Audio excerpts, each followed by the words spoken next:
In a game of perception, she was the most underestimated player, until the board flipped. Hidden wealth, silent observation, and perfect timing turn her into a force no one prepared for. This isn't just drama, it's strategy in motion. Control information, stay patient, and strike when it matters. Power doesn't always announce itself. It reveals itself when it's too late to stop. Marcus Bennett called his 3 children together on the very same day he brought another woman into their family home. He looked at each of his kids and delivered a cruel lie, telling them that their mother had walked out on them for good. But his wife was actually hundreds of miles away, completely unaware.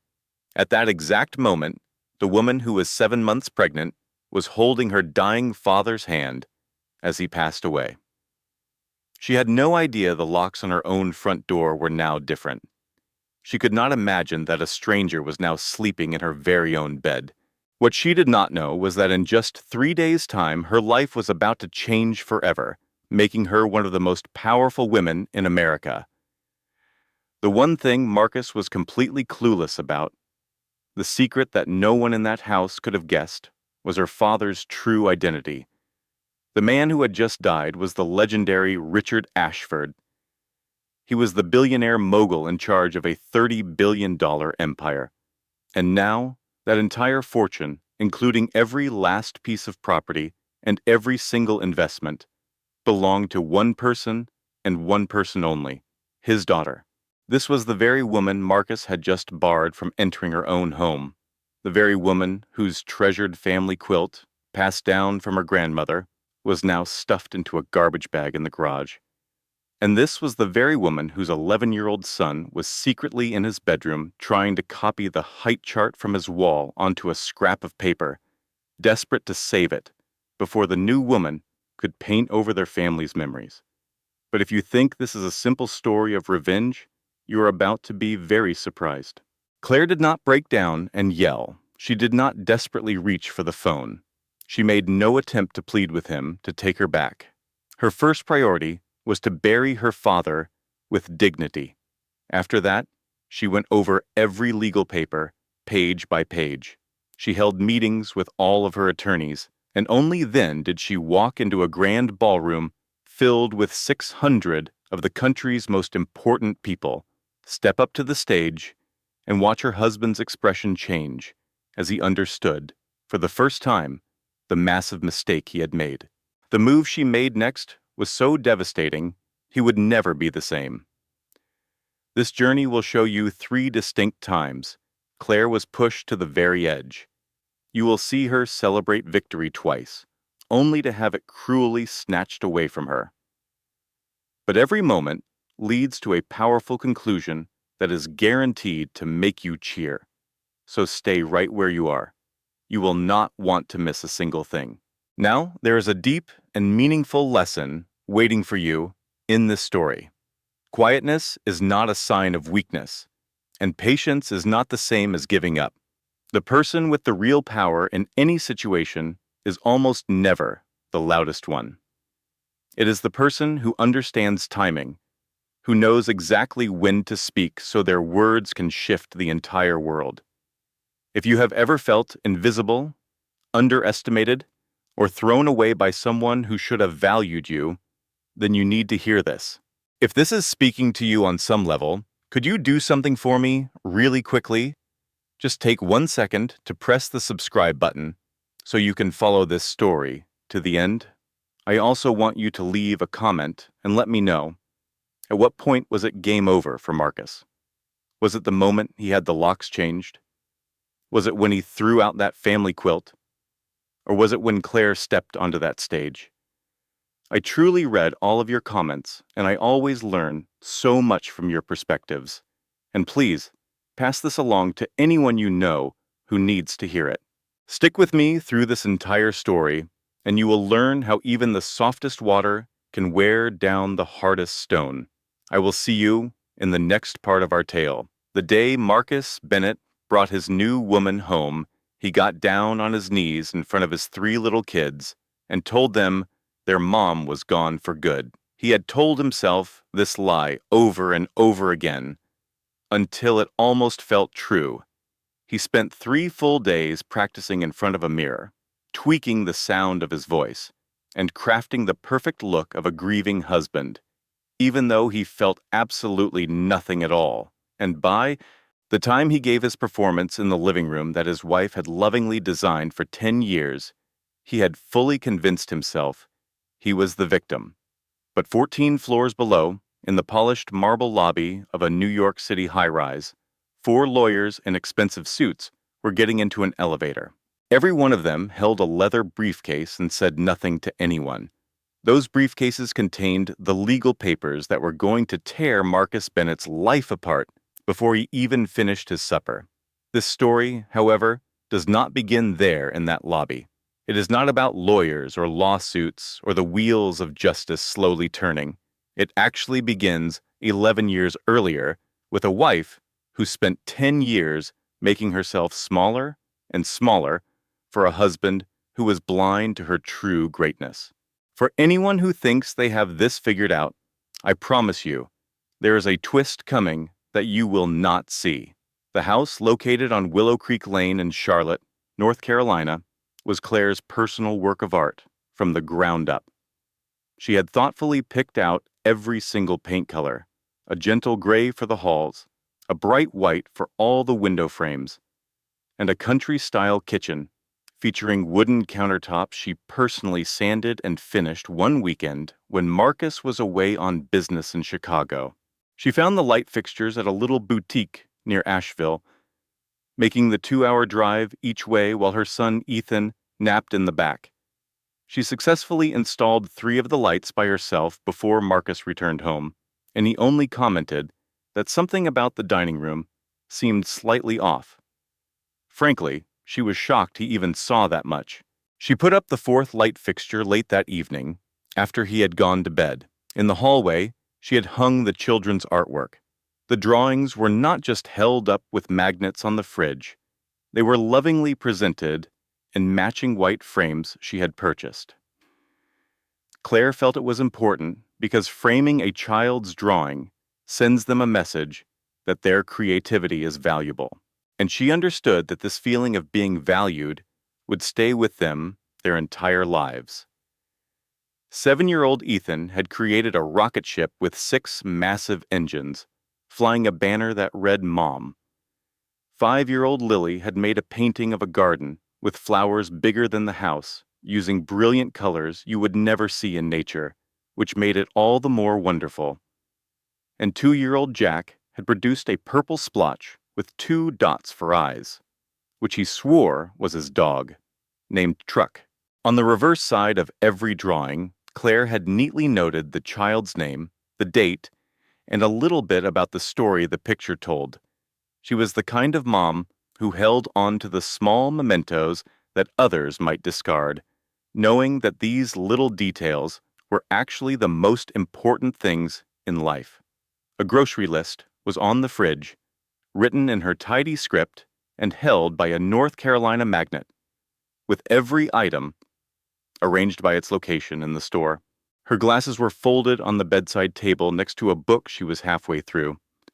The book was left open to page 204, patiently waiting for a peaceful moment that never seemed to arrive. Her slippers were placed perfectly next to each other at the end of the bed, a little routine she did each morning automatically.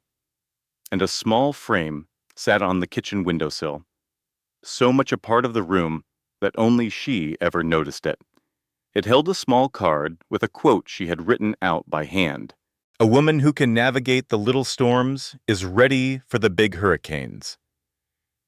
Those words came from her grandmother when Claire was only 9 years old. They were standing in the kitchen of a lakeside cottage in Vermont, and she was being taught how to make pie dough with cold fingers, because the butter needed to be kept chilled. Claire wrote that saying down in her diary that very evening, and she held on to it through all the difficult years, like it was a lifeline. The entire house carried her scent. It was a soft mix of vanilla and fresh laundry, along with a comforting feeling that you could never quite describe. It had the aroma of a real home, a place that was lived in and treasured by someone who poured their heart into it. But none of that mattered. Not the feeling of comfort, and not the 10 years of devotion a woman had given to that house and the people who lived there. It meant nothing to the woman who was just moments from walking in. Now, here's a bit of wisdom that you should probably take to heart. Maybe even jot it down somewhere. The very first clue that a relationship is in trouble is never a big fight. It is always a tiny detail, something you make excuses for. The way he arrives late for dinner, the fact that his phone is always placed face down when you are around, the kiss that once landed on your mouth that has now become a quick, dismissive touch to your forehead. You have to notice these little shifts. They reveal a reality that you are not prepared to accept.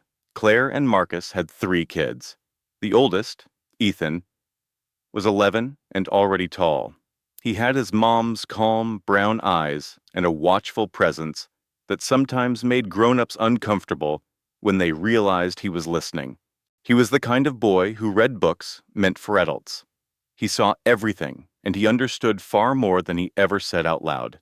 Claire affectionately called him her old soul, which she considered the best praise she could give, as she was one herself. Then there was Lily, who was 8 years old. She was a gentle and artistic girl, deeply attuned to feelings that most adults had trained themselves to overlook. You could usually find her drawing birds in a little sketchbook from her mother. The cover proudly announced Lily's Bird Book in her own careful printing. She would burst into tears if adults were fighting, even if it was just quiet, tense words spoken in another room. Lily could sense conflict in the atmosphere, just like some people can sense a coming rain. Finally, there was 3-year-old Jack, who existed in a constant, happy whirlwind that left Claire both drained and completely charmed. His favorite snack was crayons. On one occasion, he shouted "Daddy" at the mail carrier, while 4 of their neighbors were watching. Claire then had to softly explain to Margaret Henderson from the house opposite that the mailman was not in fact Jack's father. Jack had a habit of calling every man daddy, from the young man at the supermarket checkout to, in one especially public incident, a mannequin in a department store. He adored his mother with the kind of intense, innocent, and complete love that only a young child can feel, long before life teaches them how complicated love can become. Claire was 7 months into her pregnancy. She would often walk through their house with a hand resting on her belly, speaking in soft tones to the baby inside when she believed no one was around. She would describe the cloudy sky, mention her dinner plans, and talk about the lovely drawing of a red bird that Lily had created that morning. Her son Ethan happened to hear her one day. He was standing silently in the hall, just beyond the kitchen doorway, listening as his mother spoke to someone who could not yet reply. He did not make a single sound. He simply remained there, a profound sadness in his 11-year-old eyes, before he turned and silently walked away. Claire had originally met Marcus Bennett at a college get-together. It had been a drizzly Thursday evening in October in Boston. Marcus possessed a kind of charm that seemed entirely natural. He was the type of person who could enter a room and immediately make it feel more welcoming. He had a wide, sincere smile and a remarkable ability to listen, making you believe you were the most fascinating person he had ever met. He was driven and witty, and when you are developing feelings for someone, that kind of energy is magnetic. Claire was already charmed before she had finished her second glass of wine. When they were alone, away from other people, he revealed a softer, unexpectedly gentle nature. He would carefully brush a loose strand of hair from her face as she spoke. On their second outing, he recalled precisely how she took her coffee without needing any reminder. He laughed at all of her odd little jokes, the kind that many people did not understand. And that is the most captivating kind of appeal, the type that makes you feel as if someone finally understands the real you. She fell in love with him entirely, with every single aspect of his being. It was the way people fall in love when they are young and optimistic, with a true belief that the person they meet in the beginning is the one they will have for a lifetime. But Marcus was unaware of the one piece of information Claire had kept private. Her father was Richard Ashford. Anyone who followed American business over the past 30 years would recognize that name. Forbes magazine had described him as the most influential yet private force in real estate. He had constructed his vast empire from nothing, building it one property after another through 3 decades of determination and immense patience. He never looked for easy ways out, a philosophy that cost him some opportunities early on, but eventually established his legendary status. Richard Ashford was more wealthy than most could ever imagine. However, Claire's upbringing was not at all what one might expect. After her mother passed away when she was only 6 years old, her grandmother Helen took over raising her. She did not grow up in a huge mansion in Greenwich, but in a warm lake house in Vermont. It was a modest 4-bedroom house on a peaceful lake, and their closest neighbor was a friendly retired teacher who brought them a homemade pie each Sunday. Helen Ashford had consistently taught her that wealth without good character is not a gift, but a deception that can lead you astray. Claire could still picture her grandmother kneading dough, her hands capable and wrinkled, as she explained, "Money you did not earn for yourself will only do one of 2 things. It will either make you complacent, or it will make you a mark for others. You must always earn your own first." In that way, her grandmother continued, you will always know the difference between those who genuinely care for you and those who only care about what your family's name can offer them. Claire treasured that advice. It was as important to her as her grandmother's special pie crust recipe and the memories of watching the sun rise over the lake in the fall. She never let it go. For that reason, she simply informed Marcus that her father was involved in the property business. She finally made the introduction at a small lunch just before their wedding. For precisely 1 hour, Richard Ashford sat at the table directly across from Marcus. He drank a single cup of coffee, posed 4 very specific questions, and said very little else. That same evening, he took a flight back home. Later, as Claire washed the dishes, her father stood in the doorway and said softly, "He is in love with how you make him feel."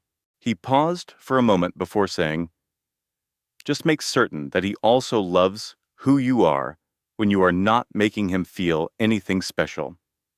Claire simply nodded her head, believing she understood his meaning completely. It would take her the following 11 years to finally grasp that her father had perceived something in that single hour that she had remained oblivious to for so long. The first several years of their marriage were wonderful, filled with affection and the hope of a bright future they were creating side by side. Claire launched a small consulting business from the very beginning, growing it one customer at a time. She was bringing up their 3 children, Kofi, Lily, and then young Jack. She had transformed their house into a place of warmth and love. She thought she was happy, but in hindsight, she saw that she was truly happy, while Marcus was simply satisfied. She had not yet learned that those are 2 very different states of being. The first sign of trouble showed up around the 7th year. Marcus received a major promotion and began to work late, which seemed entirely reasonable at the time. In the 8th year, he began to make critical remarks about small things, like her choice of clothes. "You used to put in more effort," he might say. He would challenge her parenting style, claiming she was not strict enough with their son. By the 9th year, he no longer reached for her hand as they lay in bed. If she tried to hold his, he would just say he was tired. It was a profound kind of exhaustion that had nothing to do with a lack of sleep and everything to do with his emotional distance. And then came the 10th year. Claire discovered she was pregnant with their 4th child. She shared the news with Marcus during dinner, her stomach in knots with a mix of apprehension and a hope she had not experienced in a long while. He stopped for a long second, his fork suspended in midair, and then simply replied, "Okay." He was not pleased. He was not angry. He was just an empty space. It was the kind of hollowness you see in a man who's already planning his departure, unaware that his intentions are already becoming clear to others. 14 months before the day Claire's world collapsed, a woman by the name of Vanessa Cole began a new job at Marcus's firm. She was 31 years old, a junior partner who was intelligent, impeccably dressed, and possessed a unique talent. She was skilled at identifying men who had loving partners at home and were just beginning to feel underappreciated. She never openly flirted with Marcus. That was not the method of a woman like Vanessa. She just paid attention to him. She would inquire about his ambitions and his life goals, subjects that Claire had not touched on in quite some time. It was not that Claire no longer cared, it was because she already knew his answers intimately. But Vanessa made his old aspirations seem fresh and exciting again. She would make comments like, "Your wife is an incredibly lucky woman. I truly hope she understands what she has." Or, "You really seem like the type of man who contributes much more than he receives." And then she delivered the single statement that wounded the most deeply. "I just have a feeling you deserve a partner who can meet your level of ambition." And Marcus, who had a remarkable woman at home, preparing his children's meals, creating a life with him, and carrying his fourth baby, actually took those words to heart and accepted them. Because the deceptions we most readily accept are always the ones we are desperate to believe are true. And then there was Diane, Marcus's mother. She had waited for 10 full years for any sign of trouble in their marriage, and the instant she detected one, she swept in like a destructive force. Diane had never truly liked Claire, right from the very start. It had nothing to do with anything Claire had said or done. It was purely because Claire was not the type of woman Diane had envisioned for her supposedly perfect son. Claire was too self-assured and independent for Diane's preference. Her quiet confidence was not a mark of weakness, but an indication of a profound inner strength that could not be manipulated. Diane had hoped for a daughter-in-law she could influence and shape to her own liking. But Claire had been formed by individuals far wiser than Diane. She carried herself with a gentle poise and never felt she had to justify her own identity, and Diane resented her for it. She would sow tiny seeds of uncertainty in Marcus's thoughts during Sunday meals or in late evening phone conversations. She would point out that Claire appeared distant or that she was being overly private about their finances. She would hint that Claire's true allegiance was with her own family rather than with theirs. She delivered all of this with a soft touch and did so frequently, like someone diligently watering a single toxic plant, just waiting for it to finally grow. The evening that Claire's entire life came apart was a Wednesday in March. She was standing by the kitchen sink, rinsing the last few dinner plates. She was 7 months along in her pregnancy. Her feet were aching and swollen, and she felt that constant, low-grade pain in her lower back that is so familiar to any expecting mother. It is not severe enough to complain about, but it is a steady presence that is impossible to disregard. The house was finally peaceful, with the children all tucked into their beds.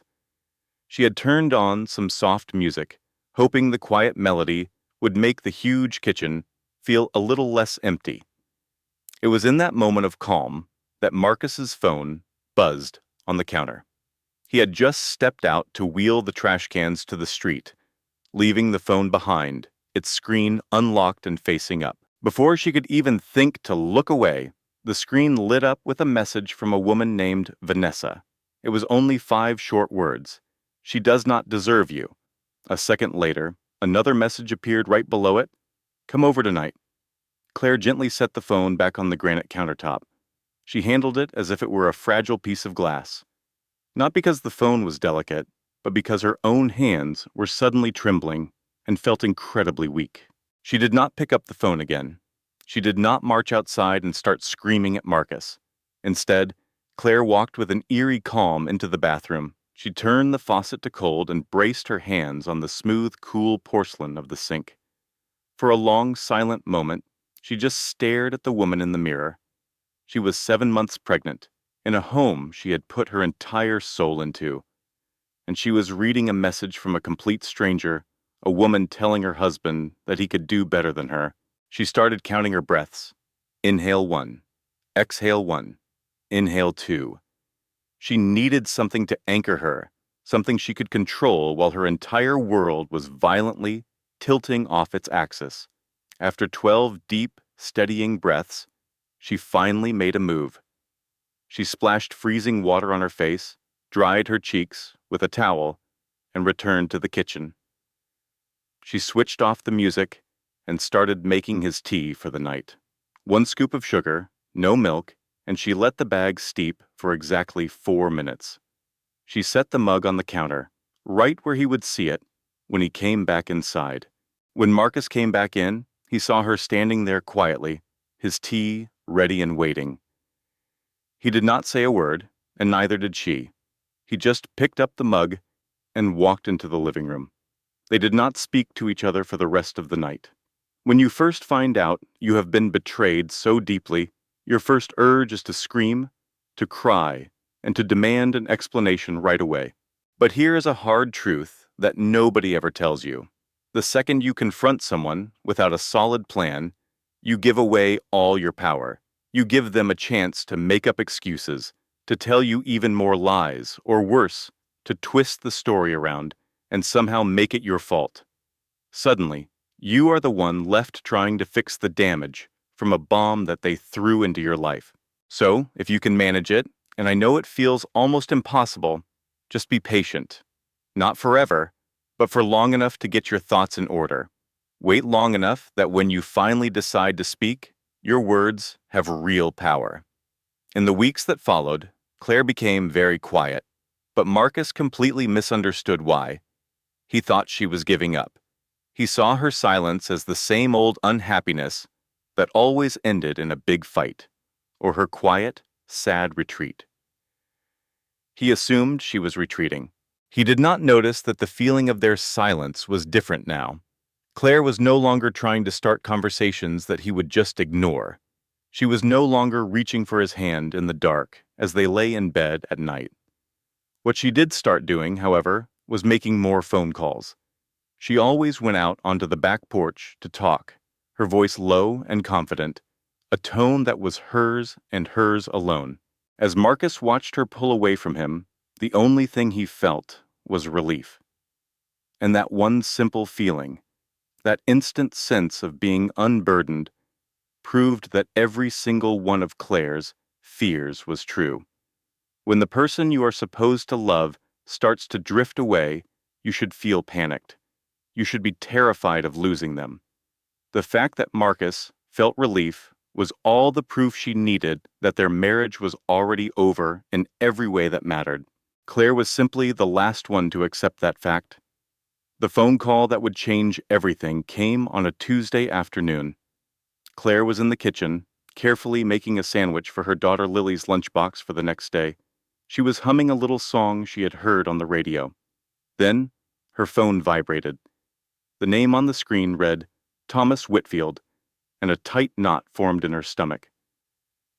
Thomas Whitfield was her father's attorney, and he would never, ever call her on a Tuesday afternoon unless something was terribly wrong. Richard Ashford had a massive stroke at his house in Greenwich, Connecticut. He was found in his study, slumped in his favorite leather armchair, with his reading glasses still on his nose. In that moment, something inside of Claire just snapped into focus. She always dealt with a crisis with a calm determination. She refused to waste any energy on panic, focusing only on the next necessary step. In less than an hour, she had a bag packed for herself. She had already called the school to let them know about Ethan and Lily. She cooked and packed up 5 days of dinners, putting a label on each container before stacking them in the freezer. She wrote a short, clear note for Marcus about their son Jack's doctor appointment on Thursday, an appointment he had already rescheduled 2 times. She used a magnet to stick the doctor's card and Jack's insurance card to the refrigerator door. Right before the taxi arrived, she went to the doorway of the living room, where Marcus was watching a football game. She explained calmly what happened, told him where she was going, and gave him an idea of how long she might be away. She asked him to please make sure Jack made it to his appointment. Marcus gave her a quick peck on the forehead, said he was sorry to hear about her dad, and then watched her taxi drive away. One of his hands was holding the curtain back, and the other was already digging in his pocket for his phone. The very next morning, Marcus had a locksmith at their house. He stood on the front porch in his bathrobe, watching a stranger change every single lock on every door. He did not feel a single ounce of guilt. He had already created a story in his mind, a story that his sister, Vanessa, helped him write, and his mother, Diane, helped him perfect. In this story, Claire had chosen her rich father's world over the family they had made together. He told himself that he was just reacting to a choice she had already made. This is what happens when a man lets the wrong people convince him that he is the victim. He starts to believe his own story so much that it does not feel like a lie anymore. It feels like the truth. That Sunday afternoon, his mother, Diane, was the first one to show up. She walked through the front door, holding 2 casserole dishes and wearing a big, cheerful smile that had never once looked real to Claire in the 11 years she had known her. She put the food on the kitchen island and then started walking through the house like she had always dreamed of doing. She opened cabinets, she traced the lines on the granite countertops, and she stood in doorways with the smug look of a woman who was finally taking over. Her husband, Greg, arrived next, quiet and awkward, like always, carrying boxes from a moving truck that was now parked by the curb. He stumbled on the front step and had to catch himself on the doorframe, muttering something quietly. Greg was not a bad person. He was just a man who had kept his mouth shut for the sake of peace and quiet for so many years that he no longer knew the difference between keeping the peace and just being a coward. And then Vanessa stepped out of that moving truck. She was wearing a silk shirt the color of dark red wine and was carrying 2 expensive Louis Vuitton suitcases, like she had been living there for years. She walked straight through the front door, down the hall, and right into Claire's bedroom. The quiet scraping sound of hangers being pushed along the metal closet rod drifted out into the living room, a sound like someone's whole life being erased. Marcus got down on one knee, right in the middle of the living room, in Claire's living room, the one with his children's drawings framed on the walls and her grandmother's quilt on the bed. He looked at his kids with the kind of strange calm that you only see in a man who has completely convinced himself he is doing the right thing. "Your mother made a choice," he said to them. "She chose her father's world over ours. She is not coming back, but I am here, and I will never leave you." Behind him, Diane nodded her head like a perfect, supportive wife in church on Sunday. Greg just looked down at his feet, not moving at all. Baby Jack was sitting on Lily's hip. She had grabbed him the moment things started to feel tense, a protective habit she had, as if she could protect him from things she did not fully understand. And Ethan, who was 11 years old, stood at the bottom of the stairs. He looked at his father for a long, quiet moment. He did not cry. He did not say anything. He just stared with calm, judging eyes and said nothing at all. Then he slowly turned around, walked back up the stairs, and closed his bedroom door with the soft, final click of a boy who had just learned something about his father that he could never, ever forget. In a quiet hospital room in Greenwich, Connecticut, the air smelled sterile, mixed with the sweet scent of fresh flowers. Claire held her father's hand, feeling how frail it was. Richard Ashford's breathing was soft and shallow. His face was perfectly still, something she had never seen before. Her father was a man who had spent his life in motion, commanding boardrooms, walking construction sites, and bringing towering skyscrapers from his imagination into the real world. A sealed envelope rested on the small table beside his bed. Claire's name was on the front, written in her father's familiar, perfect script. It was the same handwriting she knew from a lifetime of birthday cards, the same writing from notes of encouragement he would leave for her in college.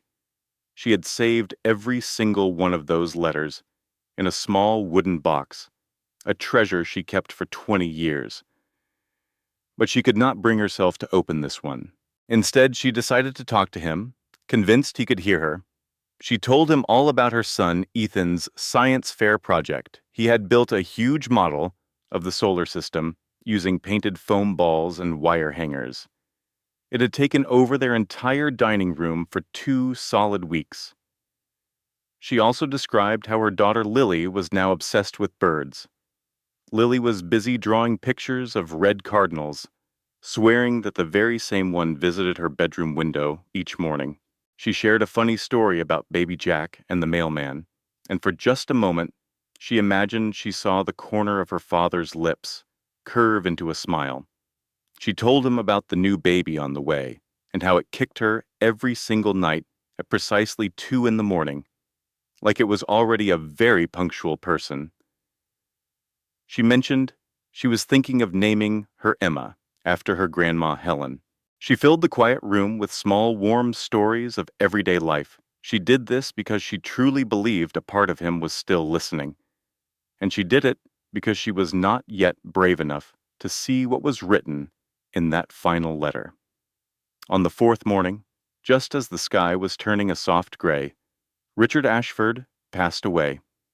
He left the world peacefully, with his daughter's hand on his, as birds began to sing outside the window. Claire sat with him for a long time after he was gone.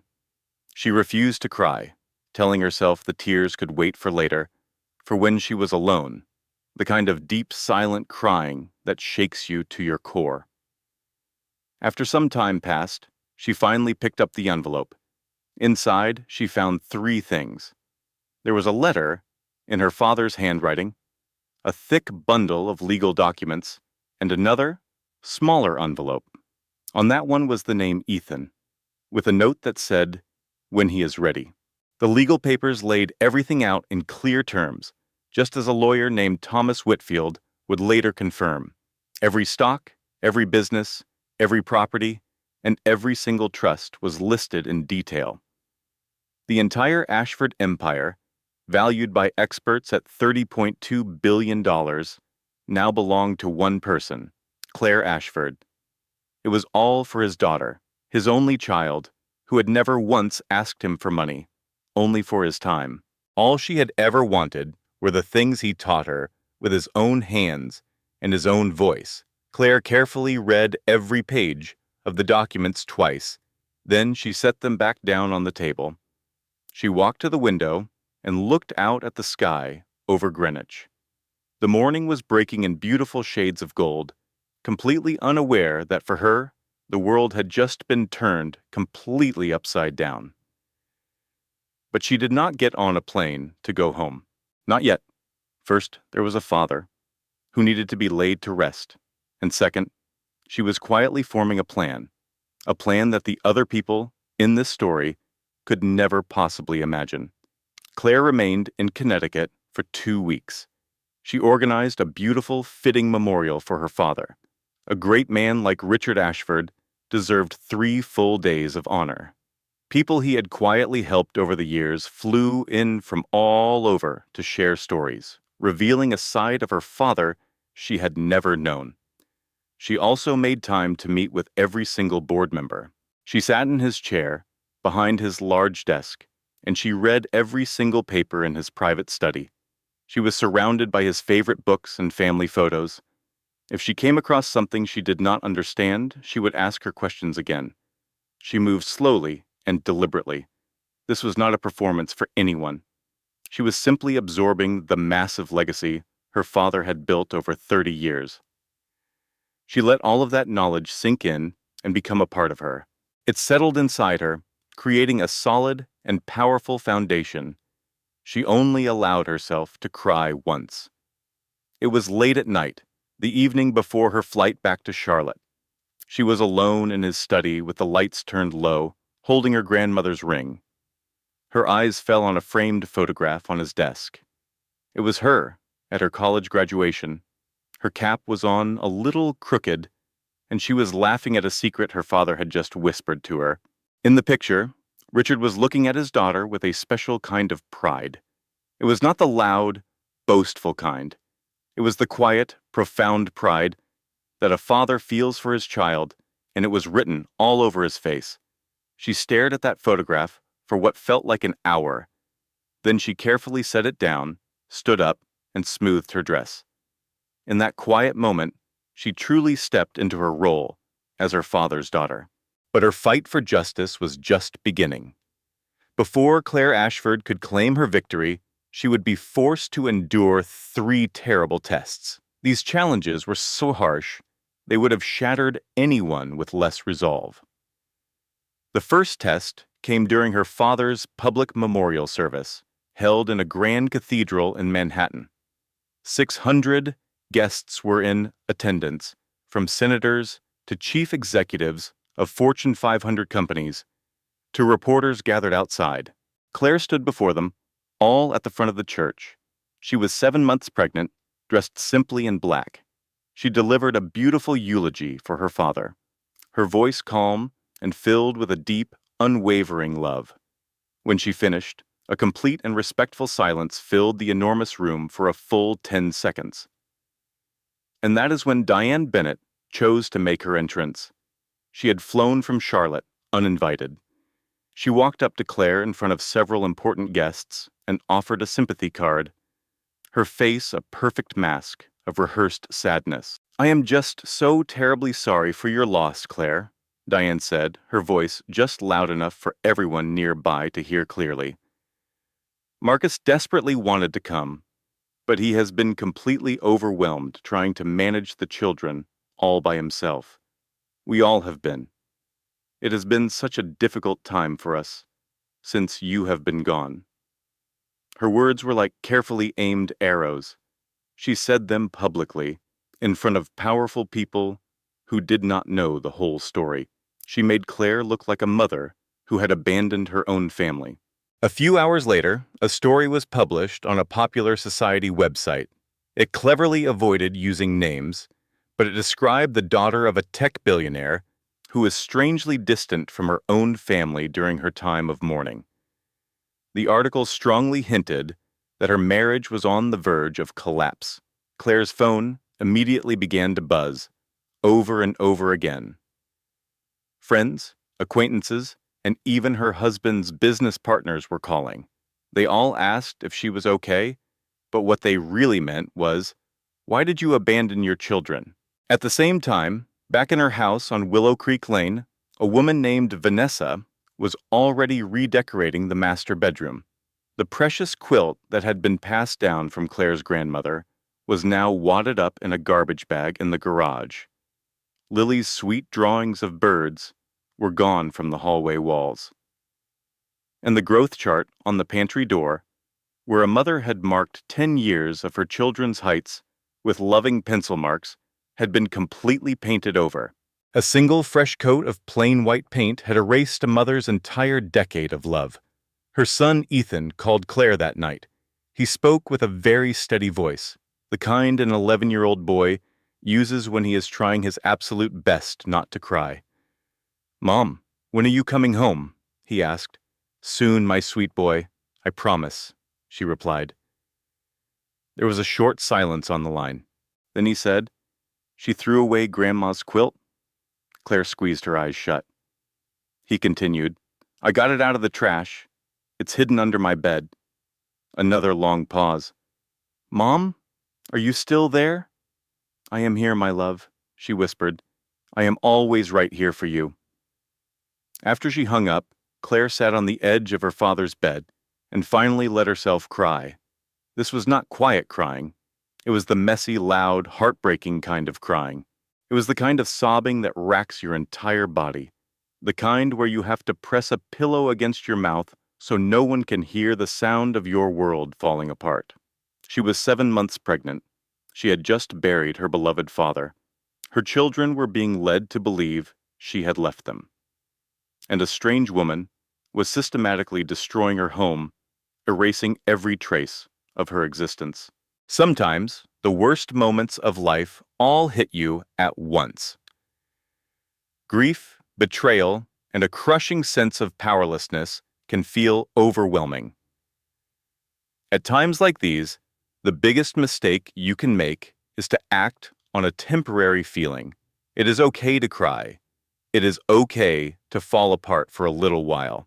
But you must never make a decision until the storm inside you passes. And you have to remember that every storm eventually runs out of rain.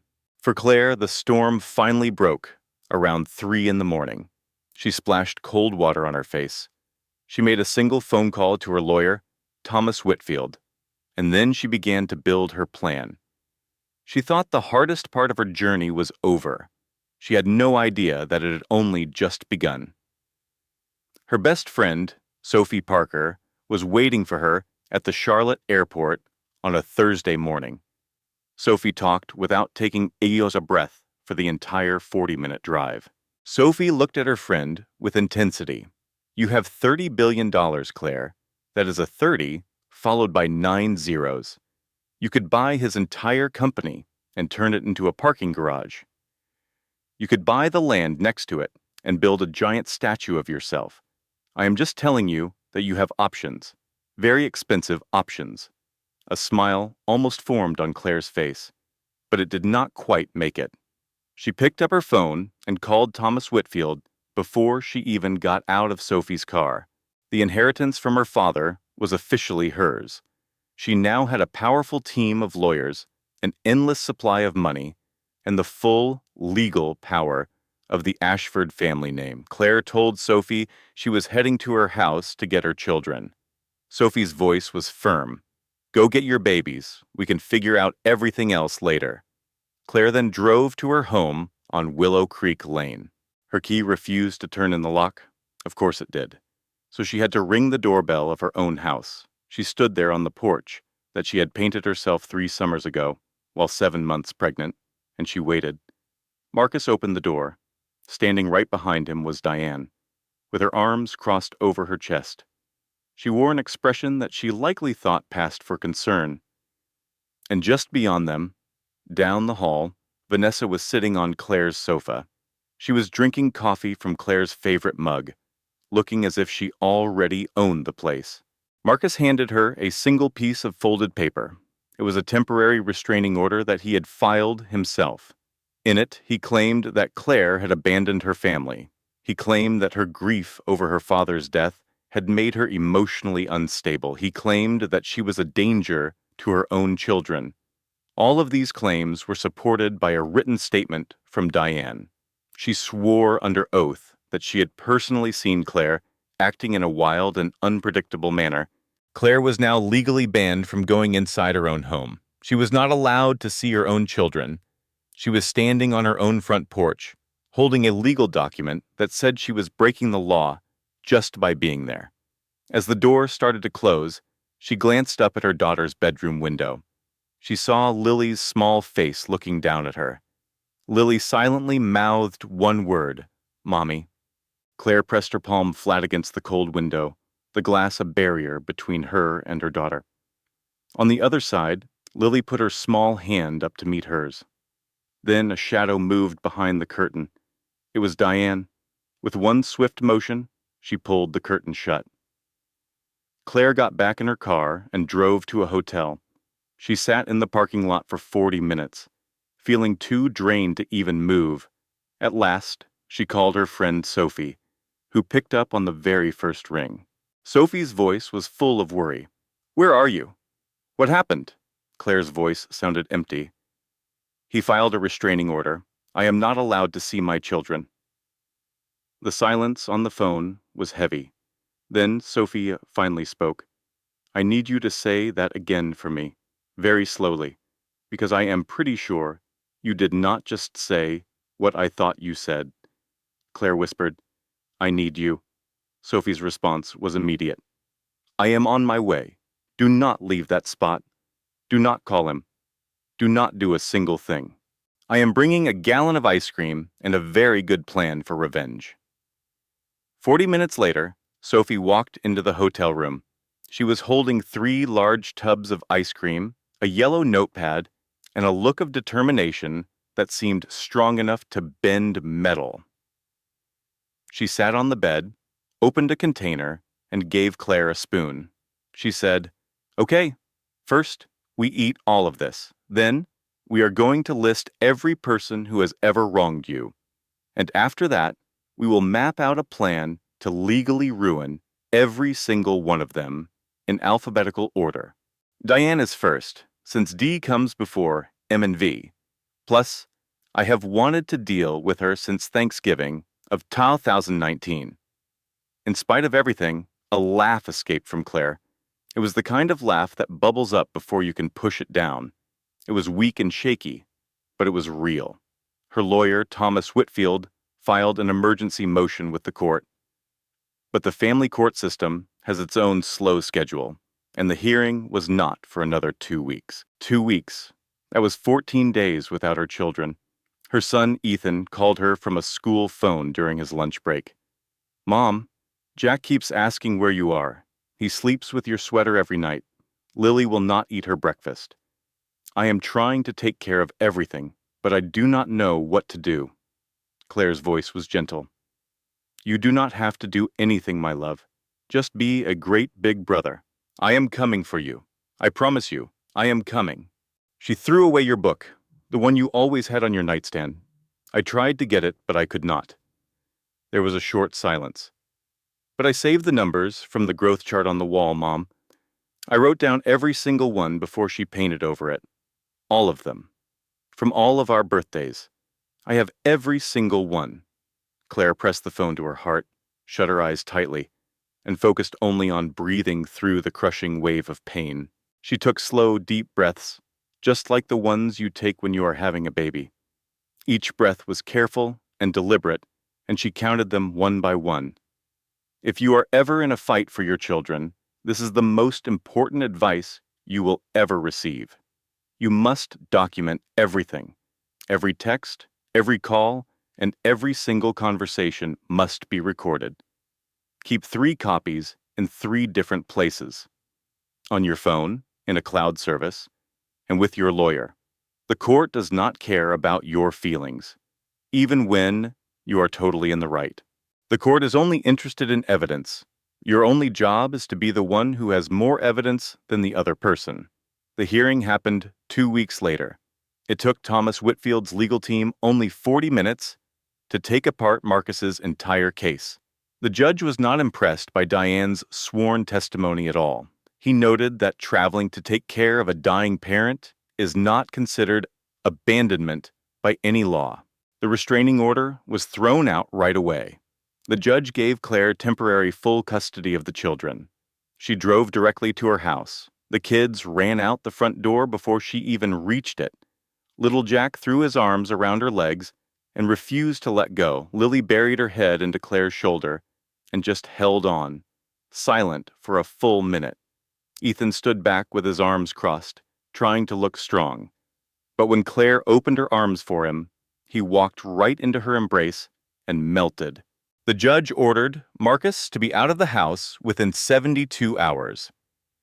That evening, standing in her own home with her children safe in her arms, Claire thought, "It is finally over. I have my kids, I have my house, I can file for divorce, and this whole nightmare can finally end." But Claire had no idea that the absolute worst part of her journey was still 48 hours away. The first awful thing happened 2 days later. Claire collapsed on her kitchen floor. One moment, she was pouring a glass of juice for her son Jack. The next moment, her legs buckled, and she crumpled to the ground. The glass broke, and orange juice spilled across the tile floor she had chosen so carefully 4 years ago. It was caused by stress, complete exhaustion, and dehydration. For 7 months, she had carried her baby through grief, betrayal, and a legal war, and she had never once stopped to care for herself. Her son Ethan immediately dialed 911. He spoke to the emergency dispatcher with a steady voice that no 11-year-old should ever have to use. He balanced his little brother Jack on one hip while using his other arm to keep his sister Lily from leaving the room. He told the dispatcher, "My mom is pregnant. She fell, and she is not moving. Please, you have to send someone right now." In the hospital, the doctors were able to stabilize both Claire and her unborn baby, but they gave her strict instructions.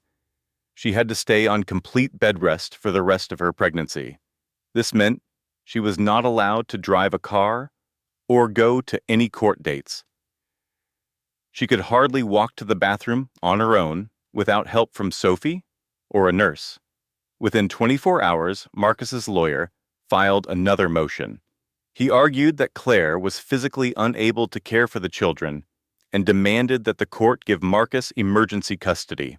The second devastating blow arrived the very next morning. The Charlotte Business Journal ran a front-page story about her. Someone had leaked the news that Claire was the daughter and sole heir of the incredibly wealthy Richard Ashford. But the article was not a positive one. It was presented as a major scandal. The headline was huge. Local mother kept $30 billion fortune a secret from her husband for 11 years. In that one instant, the whole story changed. Claire was no longer the sympathetic, abandoned wife. Suddenly, she was seen as a deceptive billionaire's daughter who had lied to her own husband. The comments people wrote online were cruel. Marcus, with Vanessa's coaching, appeared on a local podcast. He played the part of the confused and betrayed husband perfectly, a role that seemed made for him. "I did not know who her father was," he said, his voice trembling just enough. "She hid that from me our entire marriage. I feel like I do not even know who she is anymore. All I have ever wanted is to do what is best for my kids." The third blow came that afternoon when Ethan was at school. During his lunch period, a friend showed him the article on a smartphone. He could see the comments right below the news article. People he had never met were calling his mother a liar. They called her a fraud and a gold digger who tricked her husband. Ethan flew into a rage and punched the other boy. That one punch got him suspended from school. When Claire called him from her hospital bed, his voice was different. It was no longer just quiet. It sounded completely broken. "Everyone says you lied to Dad. They all say you are the bad one. That is what they all think. Ethan, I need you to listen to me." "But did you lie?" A long, heavy silence filled the room. "I did not tell your father about my grandpa's money," she finally confessed. "That much is true. But I never lied about who I am. I am the very same mother who made your lunch every day and read you bedtime stories every night. Then why does everybody think you are the bad one?" Claire had no simple answer that an 11-year-old boy could ever understand. After she ended the call, she lay in her hospital bed, staring up at the plain ceiling. She rested a hand on her pregnant stomach, feeling the soft kick of her unborn daughter. For the very first time in her life, a thought she had always pushed away finally entered her mind. Maybe I am not going to win this fight. This was the lowest she had ever been. It was worse than the restraining order, worse than being thrown out of her house, and even worse than the ambush at her father's funeral. Lying helpless in a hospital bed, not even able to hold her own children, while the entire world painted her as a villain, hearing her own son ask if she was a liar. This is the point where most people would have broken into a million pieces. Claire Ashford did not break, but she came so close she could feel the cold, hard floor right below her. When everyone turns against you and someone else controls your story, your first desire is to fight back and correct the lies. You must not do that, at least not right away. Public opinion is like the ocean tide. It comes in and then it goes back out. But court documents are permanent, like they are carved in stone. You must put all of your focus on the stone and simply let the waves crash around you. The truth is very patient. It will be waiting for you when you are finally ready to share it. Claire could not move her body, so she made her plans from that hospital bed. Later, she kept working in from a guest room at Sophie's house during the last weeks of her pregnancy. She gave calm, clear instructions to her attorney, Thomas Whitfield, and his legal staff. It was a lesson her grandmother had taught her that the most important work is usually done quietly and behind the scenes. She hired a team of financial detectives to examine Marcus's spending. They found that he had been secretly taking money from their shared account for 11 months. He used that cash to pay for Vanessa's new car, her apartment, their trips, fancy dinners, and jewelry. Claire had actually found one of the receipts months earlier, but decided not to say a word. At that point, she was no longer searching for proof to confront him.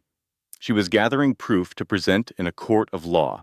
A private investigator confirmed that Vanessa was now living, in their home on Willow Creek Lane. She was sleeping in Claire's bed, driving Claire's car, and even wearing a necklace that belonged to Claire's own grandmother. Vanessa had just found it in a jewelry box and put it on, treating it like a cheap trinket from a department store. It took computer specialists to uncover the truth, which was hidden in 14 months of deleted text messages between Marcus and Vanessa. But a single message revealed everything. Marcus had sent it on the very same day that Claire went to be with her dying father. The message contained just 4 words, but they were absolutely crushing. She is gone. It is time. During those difficult days, Sophie visited Claire every single day. She made it her personal mission to bring some laughter back into her friend's life. One afternoon, Sophie was looking through bank statements on Claire's laptop. "Oh, you cannot be serious," she said. "He spent $4,200 for a weekend trip to Hilton Head with Vanessa. $4,200. Claire, I have seen photos of this woman. She is not worth a $4,000 trip. She is more like a 2-for-1 special on a Tuesday night." "Sophie, please," Claire sighed, exhausted. "I am not kidding. If you are going to ruin your marriage, you should at least do it for someone impressive. This is an insult on every level, including to your bank account." And despite everything, Claire let out a small laugh. But then, another piece of information appeared that made her smile vanish. It was the one detail that turned her sadness into a cold, solid anger. It came from the family therapist appointed by the court. The therapist's official report said that their son Jack, who was only 3 years old, had started calling Vanessa Mama. This was not a mistake. It was not a simple mix-up by a toddler. Marcus was encouraging his son to do it. He was deliberately teaching his young boy to call another woman his mother. He did this while Claire, the boy's actual mother, was pregnant with their daughter. She was fighting with all her might just to get back to her son. There is a special kind of fury that is much deeper than just sadness or hurt feelings. It is more than the sting of being betrayed. It is the rage a mother feels when she discovers that someone tried to erase her from her own child's life. That type of anger is a powerful force. Once it grabs hold, it does not let go until justice has been done. Just 3 weeks after that discovery, Claire gave birth to a healthy baby girl. She named her Emma in honor of her grandmother Helen's middle name. Her friend Duffy was right there with her, holding her hand, while a picture of her father sat on the table nearby. Claire gave herself time to recover and get her strength back. Then, when Emma was 8 weeks old, she knew the time was right. The Ashford Foundation's yearly charity gala was planned at the Plaza Hotel in Manhattan, and for the first time in its history, the gala had a new chairwoman in charge of the event, Claire Ashford. The guest list was a collection of the most powerful people in America, including 600 of the most important names in business, charity, and the media. Claire made sure an invitation was sent to Marcus's company, but it did not have her name on it. The invitation only mentioned the Ashford Foundation. Marcus had seen the name on some documents over the years, but he never really paid attention to it. This was because Marcus Bennett was the type of husband who had never, not even one time, been curious enough to find out about his own wife's family. As Claire got ready for the gala that evening, Sophie stood behind her, watching her reflection in the mirror. "You are about to enter a ballroom with 600 people," Sophie said, "and you are going to inform your future ex-husband that you are worth $30 billion. He is going to be standing right there with his girlfriend. This is probably the most expensive revenge plan ever, and I plan to enjoy every single second of it." Claire just calmly fixed an earring. "This is not about revenge, Sophie," Claire said in a low voice. "Oh, it is a little bit about revenge, and that is perfectly fine. When you serve revenge with elegance, it is still elegant. It just also comes with very good lawyers." The ballroom at the Plaza Hotel could be a scary place for many people, but for the truly powerful, it was like a second home. Massive crystal chandeliers filled the room with warm golden light. The tables were covered in perfect white tablecloths and decorated with peonies and hydrangeas. A string quartet played soft, sophisticated music near the entrance. Waiters moved silently through the crowd with silver trays of champagne, flowing as smoothly as a river around stones. Marcus showed up with Vanessa attached to his arm. He was wearing his best suit and a confident smile. He had the look of a man who thought he belonged in any room, no matter how elite. He saw his company's name on a table near the back of the room and felt a nice little surge of pride. Next to him, Vanessa looked perfect. Her sharp eyes scanned the ballroom, constantly calculating the value of everything and everyone in it. Diane was also there. Marcus had used his connections at his job to get her an invitation. Diane sat close to the front, drinking champagne. She acted with the fake grace of someone who thinks being near money is the same as having it. Over at the bar, Greg was quietly sipping a dark liquor. As always, he looked like a man who would rather be anywhere else in the world. A well-respected man, who had been a friend of Richard Ashford for 20 years, walked to the microphone. The host spoke with warmth for several minutes about the foundation, its purpose, and its founder. He mentioned that Richard Ashford used to say that a father's greatest success was raising a daughter who was strong enough to save herself. Then his voice filled with pride as he made the announcement. "It is my great honor to introduce the new chairwoman and chief executive officer of the Ashford Foundation and Ashford Global Holdings." At the other end of the grand ballroom, the huge doors opened wide. Claire was standing there, dressed in a custom-made ivory silk gown. It was graceful and simple, a perfect match for her personality. As she began to walk into the room, a hush fell over the crowd. Then came the sound of chairs scraping the floor as everyone rose to their feet. The applause started at the front tables, with the people who knew exactly who she was. The sound quickly grew into a roar that filled the entire room, until all 600 guests were standing and clapping for her. Senators and chief executive officers were on their feet, clapping. The nation's most powerful lawyers and philanthropists joined the applause. Even people who did not know her could feel the incredible power she held in that moment. But Marcus was frozen. His glass of champagne stopped halfway to his lips. Vanessa's smile completely vanished. It was like watching ice melt on a hot sidewalk, fading away until nothing was left. A hot flush went through Diane, and she gripped Greg's arm tightly with both hands. Greg stared at the floor, whispering, "I warned you. I told you this was going to be a disaster." Claire approached the podium and gazed at the audience. She made no effort to look for Marcus. She did not have to. For the next 12 minutes, she talked about her father. She spoke about what a true legacy really means. She explained it as creating something not just for yourself, but for the family that comes after you. She shared a beautiful memory of her grandmother's lake house in Vermont, talking about the feeling of cold hands working on pie dough.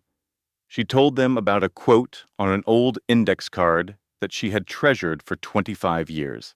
It said, "A woman who can endure small hurts can overcome great ones." Then she brought up a very special quilt, without saying who made it or its story. All she said was, "My grandmother made a quilt that our family has cherished for 40 years.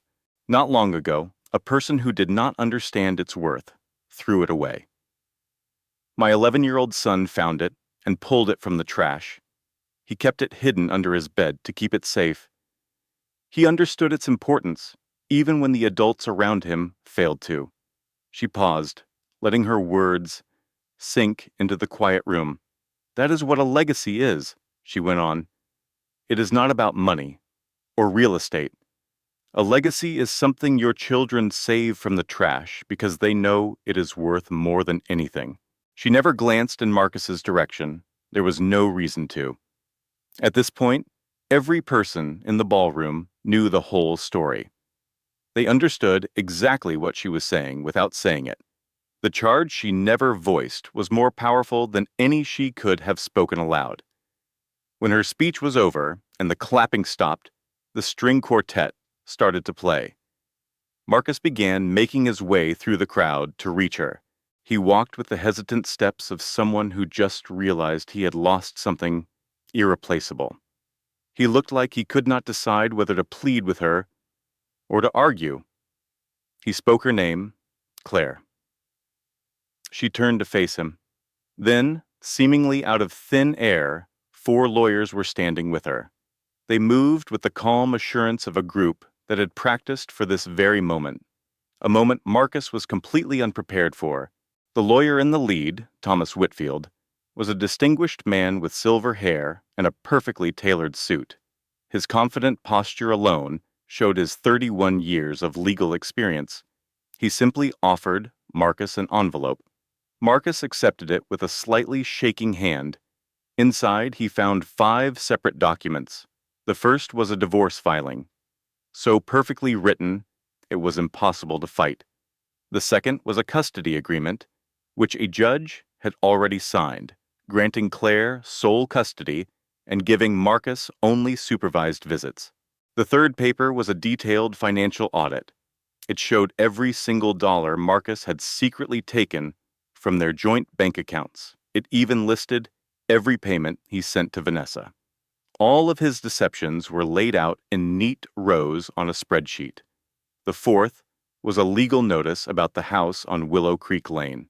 That very house, where he had changed the locks, where his mistress was sleeping in his wife's bed, and where he told his children their mother was gone for good, actually belonged to the Ashford Foundation. The foundation had owned the property for the past 8 years. Her father had set it up quietly after meeting Marcus just one time for an hour over coffee. That single conversation was all her father needed to understand the kind of man Marcus really was. He wanted to guarantee that his daughter would always have a safe place to go. Claire had never needed to use it until this very day. Marcus had 30 days to leave the property. The final document was a legal order demanding that Vanessa Cole stop speaking to the media. It also had a short note from Thomas Whitfield, which read, "The Ashford Foundation employs 340 lawyers. I am confident we can resolve this matter without involving all of them." Marcus just stood there, stunned, in his expensive suit in the middle of the Plaza Hotel ballroom, holding 5 pieces of paper. After 11 years of being married, Marcus Bennett was utterly speechless. Claire's eyes met his for a moment. They held no anger, no triumph, not even obvious sorrow. But the sadness was there. It was a deep pain she would live with for months to come. She would carry it like the precious, shattered remains of something she once loved. She looked at him the way you look at something you used to own, a thing that is now lost to you forever. That single look communicated everything, and it was the final moment between them. After that, she turned her back to him and started to walk away. Her lawyers created a barrier behind her, moving into the space she had just left, like water closing over a dropped stone. The party continued all around them. and Marcus stood there, all alone, at last understanding the true meaning of his wife's long silence. This was not fate. Fate feels like a matter of chance. This was a direct result of his actions, and a result is just simple cause and effect. Marcus lost the house. He wasted 28 of his 30 days living in complete denial. He spoke to several lawyers, and every single one told him the legal documents were solid. He tried to contact Vanessa, but after a while, she stopped taking his calls. He called Diane, who offered a lot of opinions, but no real help. He ended up in a rented apartment in a distant part of town that felt like a waiting room because he had never learned how to make a place a real home.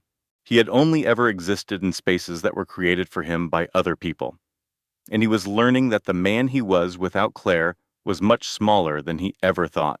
Vanessa's exit was quick and without any emotion.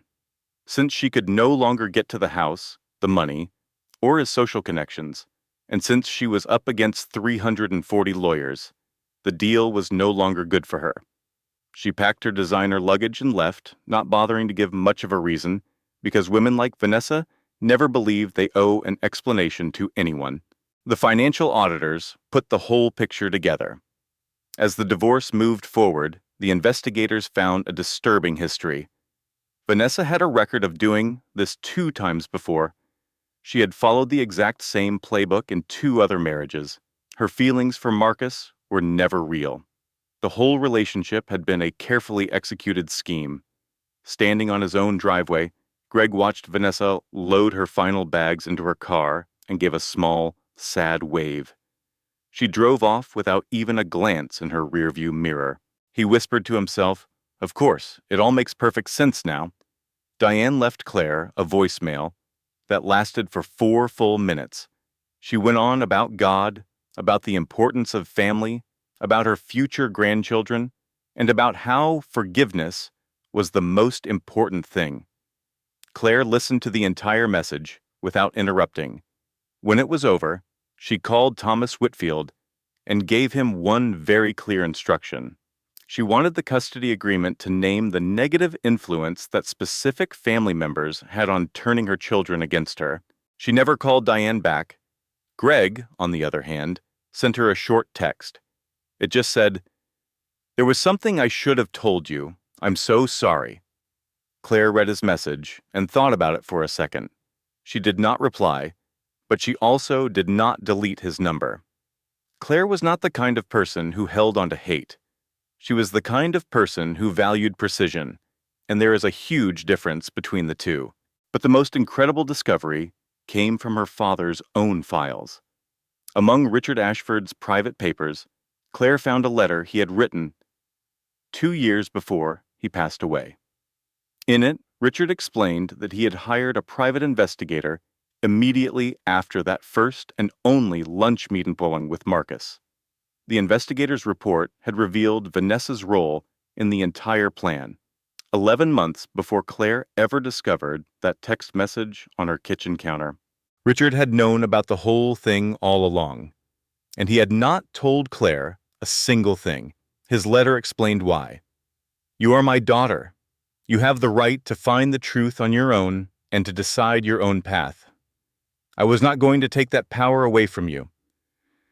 But what I could do was make sure you had a soft place to land when you were ready." The house, the foundation, the entire legal team had all been put in place for her. It was a father's quiet love letter, reaching through time to the daughter he trusted completely. Claire read the letter just once, folded it neatly, and put it inside the wooden box that held all of his other letters. Then she sat quietly in the silence for a long, long time. It was now a Saturday morning, a full year later. It was the kind of beautiful Saturday that can only be truly appreciated by a person who has endured something that was meant to destroy them and did not. Claire is sitting at the kitchen table in her house on Willow Creek Lane. The home has been lovingly restored. Her grandmother's quilt is back on her bed where it belongs. The height chart is back on the pantry door, and every single pencil mark was recreated from the notes Ethan had carefully saved. Every birthday, every height, for all the children, and one tiny new mark at the very bottom. Baby Emma, 6 months old, 26 inches long. Lily's paintings of birds are hanging on the walls again. There are new ones mixed in, showing that her talent has grown even more. She has been taking art lessons. Claire just finished a video conference with her board of directors. She was calm, clear, and confident. She had the quiet authority of a woman who has earned her place at the head of the table. Claire closed her laptop, sank back into the chair, and let out a long, slow breath. Just then, Jack came bursting in from the backyard, clutching a flower he had yanked from the garden. With the roots and dirt still attached, he presented it to his mother with the proudest smile, as if he were offering a priceless gem. Claire's gaze shifted from the muddy flower to her son's happy face, and then she laughed. It was not a quiet, polite laugh, but a true, deep laugh, completely open and ringing with joy. It was the kind of laugh that belongs to people who are finished with pretending and have finally started to live. Lily followed him inside, balancing baby Emma on her hip. She was perfectly copying the way she had seen her mother do it, already learning how to be a comfort for another person. Ethan was the last one to come in. He leaned against the doorframe with his arms folded, simply watching his mother and his siblings. The constant look of stress on his face was finally gone. He asked softly, "Are you okay, Mom?" Claire looked at her oldest child, the one she could always count on. He was the boy who had saved a quilt, memorized a height chart, and had never once asked a question that was not his to ask. He had offered her his unconditional trust without ever demanding a reason why. "I am better than okay, my love. I am right where I am meant to be." And in reality, she had been there the entire time. She never exploded in a fit of anger. She did not battle over the house. She felt no obligation to explain her own worth to a man who should have recognized it years before. She just waited with incredible patience, and when the right moment arrived, she closed the door softly, in the same gentle way she always did after putting her children to sleep. Emma was in her crib, and Jack was sleeping soundly, with one of his shoes still on. Lily murmured a sleepy good night as Claire went past her room. Then, Claire paused in Ethan's doorway. He was sitting up in his bed, reading a book. "Ethan," she said in a low voice. "Yes, Mom?" "Your grandfather left something for you. I planned to give it to you when you were older, but I think you are ready for it now." She handed him a small wooden box. Inside, he discovered a letter from Richard Ashford and also a check. The note on the check said, "For the boy who took care of the quilt." Ethan unfolded the letter and began to read it. We cannot see every single word, but the final sentence is perfectly clear. "You need to look after your mother." The letter explained, not because she is weak. She is the very opposite of weak. But the people we treasure most must be reminded that they are loved. And so often, the strongest people among us are the very last ones to be told. Ethan folded the letter with care and looked up at his mom. He gave her one firm nod. It was the nod of a boy who had just understood something deep about the kind of man he hoped to become. Claire gently ran her hand through his hair, turned off his light, and walked back into the hallway. For the first time in what seemed like an eternity, the house felt like a real home again. If this story touched your heart, please subscribe to our channel. And please tell us in the comments, at what point did you figure out that Marcus had given up everything that was truly important? We are excited to share another story with you soon. As a final note, this story was carefully researched, written, and edited by our creative team. We work very hard to create powerful stories with honest feelings and worthwhile lessons. Every single character, scene, and word was chosen to entertain, to inspire, and to be a reminder that your own worth is never determined by those who fail to see it. Thank you for being with us and for listening.